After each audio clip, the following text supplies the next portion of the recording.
So I thought I'll start this week with Miss Daisy down there. She wants to attack the camera though. That's not good. Hello, welcome back. So I've shown you Daisy. Okay, that's where she is. That's where she growls. And the house is a bit of a mess today because it's raining outside and the clothing was washed yesterday and didn't dry. Hang on, I think you're a bit crooked. Just let me fix it. Are we a bit crooked? Meh, looks fine now I think. Anyhow, so I had a really busy week. You know, just a lot of little things that adds up to a really busy week. It's just crazy. So today is Monday. I didn't do my content yesterday on a Sunday. Just wasn't up to it. And I just did some food shopping instead. The important thing is this. The days feel long, but the weeks is like really short. When I think about it, it's like, wow, okay. What happened, really? Just confuses me. But all right, enough of this yammering. So on Monday, Noah, who is the baby, went for his driving test. And of course, as expected, he passed and he was very excited, okay? So I have a little bit of footage of this. I was hovering, I was being a helicopter mom that day. I was so excited.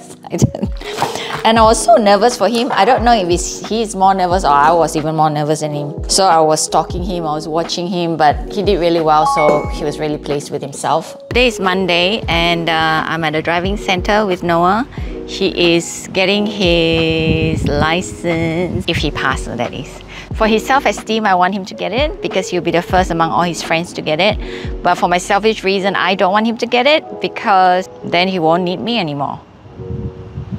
And then he'll be going out a lot more. I don't think I like that. Yeah, I don't like that at all. I told him though, as soon as you get your license, because we don't say if we get the license, we say when we get the license. This is a bit of NLP for you. Our brain doesn't know anything. Our brain doesn't know good, bad, or whether you're happy or not, which is why psychotherapy like CBT works, because it's cognitive behavioral therapy. You act it until your brain starts to believe it's true, and then it becomes truth. It's the same as NLP. You use ear, takes it into your brain, and then it becomes your truth. You'll hear that a lot of people start talking about, oh, when you say, I should be doing this, an NLP coach will say, if you say should, it has an element of you don't have a choice, and that is negative. But some things you should do though. So anyhow, I had a deeper discussion with Michelle on this, on our podcast, so you hear more about should, could, would. We said as soon as he gets his license, we'll go and get him a dash cam. Now, you have been following me for long enough to know that worrying is in my blood. I never used to worry, okay? If I were to worry a lot, I wouldn't be here because there's so much to worry about growing up, like money, food, and all that. It's a real problem.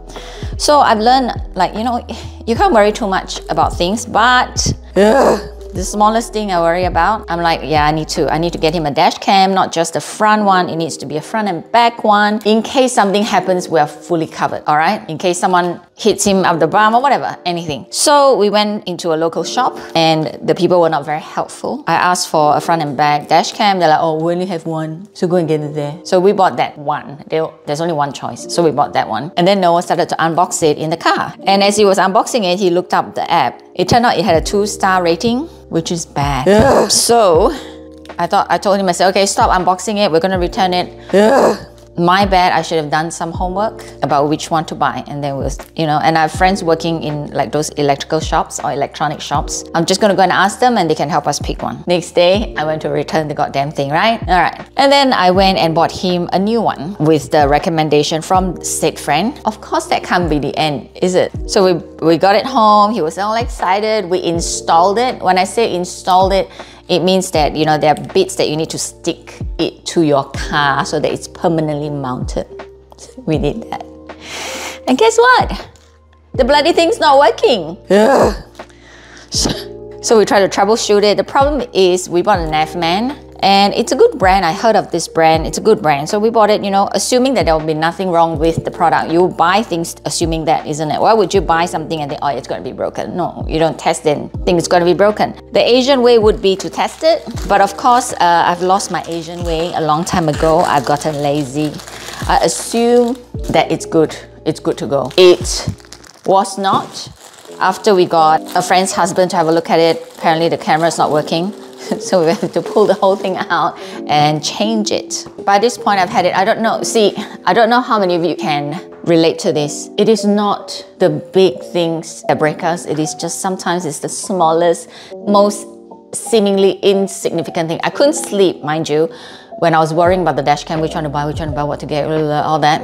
I can't help it. I want to, but I couldn't help it. We got it swabbed and we got it tested, so it's all fine. It's all good now. We just need to get it installed by our friend who knows how to do all this, because he knows how to hide the wiring, because I certainly didn't. I should have taken a photo for you. I was sticking the wires everywhere. It was bad. It was like messy bad. We all have our strength, and that's okay. You know, we don't have to be good at everything. So I'm okay with it. I'm not good with installing and sticking stuff in the car, so I'm okay with it. So now we're just waiting for him to have time for us to drop in, and he will install it for us. That is the drama with Das dash cam. 1 week is a lot of drama, I tell you.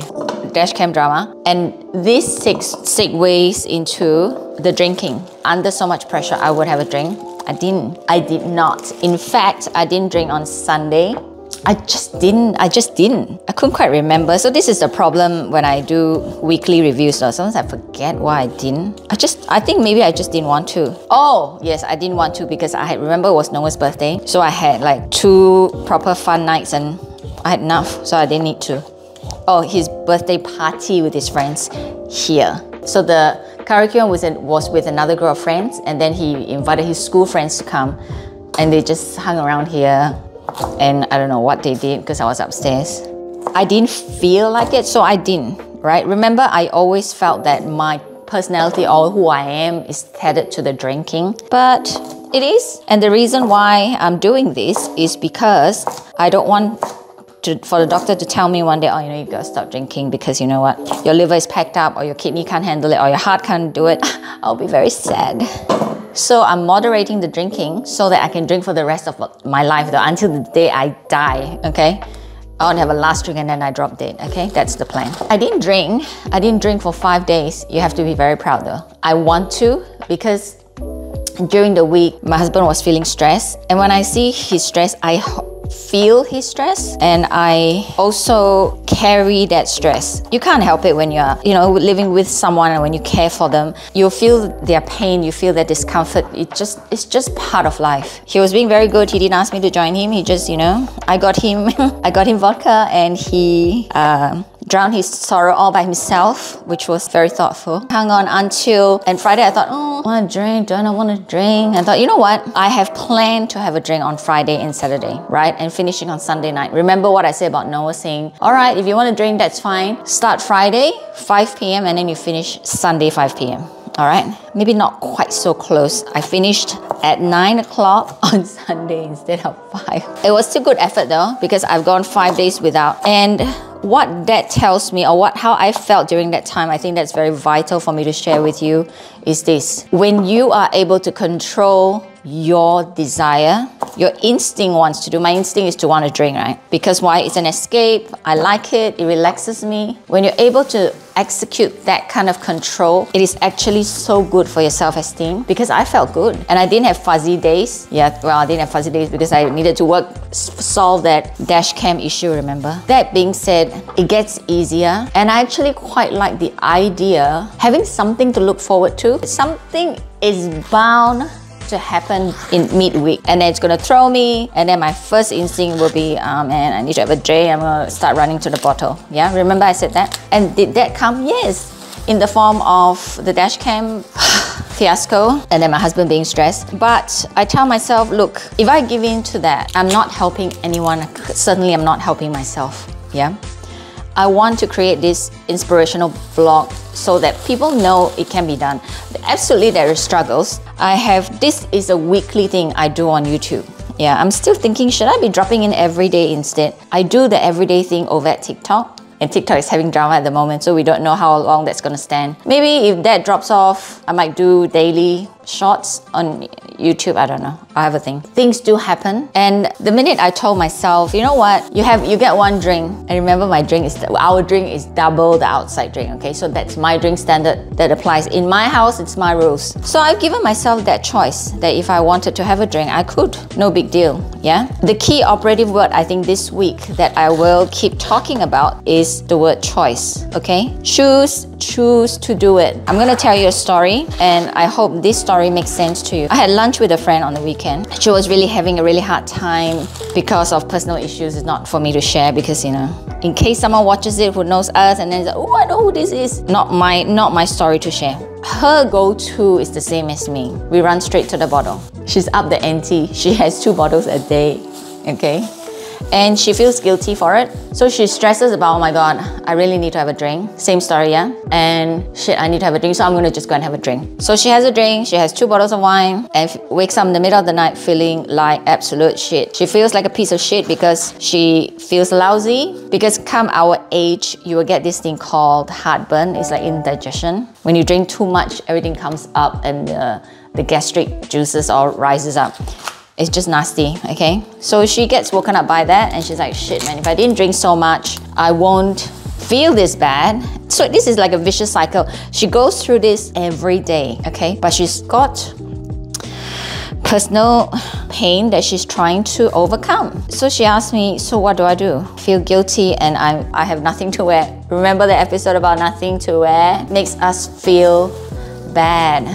Like we have no control. When you go to the stage where you have nothing to wear, chances are you have put on significant amount of weight, and that's not nice, all right? So she's going through that. So what I told her was, since the event, since your trigger event that has caused you to start drinking so much, it's only been realistically a month. That's a very short time for someone to get over something, okay? I said to her, the best thing you can do right now actually is to choose to drink. Choose it, because life is about choices. I don't believe it when you say you don't have a choice. The choice may not be what you like. It may not give you the outcome that you desire, but we all have a choice. By not making a choice, you're making a choice. You're choosing not to choose. Does that make sense?